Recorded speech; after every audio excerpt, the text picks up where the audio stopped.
ഹരിഹരഭക്തിയും രാധാനാമത്തിന്റെ മഹിമയും.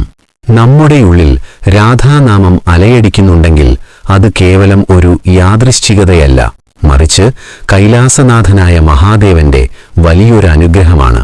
ആത്മീയ പാതയിൽ സഞ്ചരിക്കുന്നവർക്ക് ഭഗവാൻ നൽകുന്ന ഏറ്റവും വലിയ സമ്മാനമാണ് ഹരിഭക്തി. പുരാണങ്ങളും ആചാര്യന്മാരും പഠിപ്പിക്കുന്നത് ശിവന്റെ കാരുണ്യമുണ്ടെങ്കിൽ മാത്രമേ ഒരാൾക്ക് ഹരിഭക്തി അഥവാ വിഷ്ണുഭക്തി ഉണ്ടാവുകയുള്ളൂ എന്നാണ്. ശിവനും വിഷ്ണുവും രണ്ടല്ല, മറിച്ച് ഒരേ പരമാത്മാവിന്റെ രണ്ട് ഭാവങ്ങൾ മാത്രമാണ്. ഹരിയും ഹരനും ഒന്നാണ് എന്ന തത്വം നാം മനസ്സിലാക്കുമ്പോഴാണ് നമ്മുടെ ഭക്തി പൂർണ്ണമാകുന്നത്.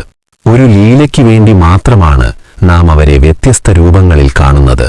മനസ്സിൽ ഒരു പ്രത്യേകതരം പരവേശമോ ആത്മീയമായ ദാഹമോ അനുഭവപ്പെടുമ്പോൾ അത് ഭഗവാൻ തന്റെ പാതയിലേക്ക് നമ്മെ വിളിക്കുന്നതിന്റെ സൂചനയാണെന്ന് തിരിച്ചറിയണം.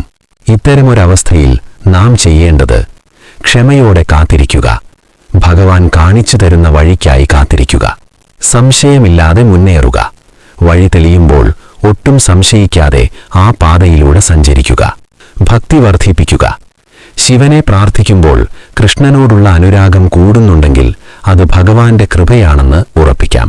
ജീവിതത്തിൽ ഇനി എങ്ങോട്ടു പോകണമെന്നറിയാതെ പകച്ചു നിൽക്കുന്ന നിമിഷങ്ങളിൽ ആ പരമാത്മാവ് തന്നെ നമുക്ക് മുന്നിൽ വഴികൾ തുറന്നുതരും.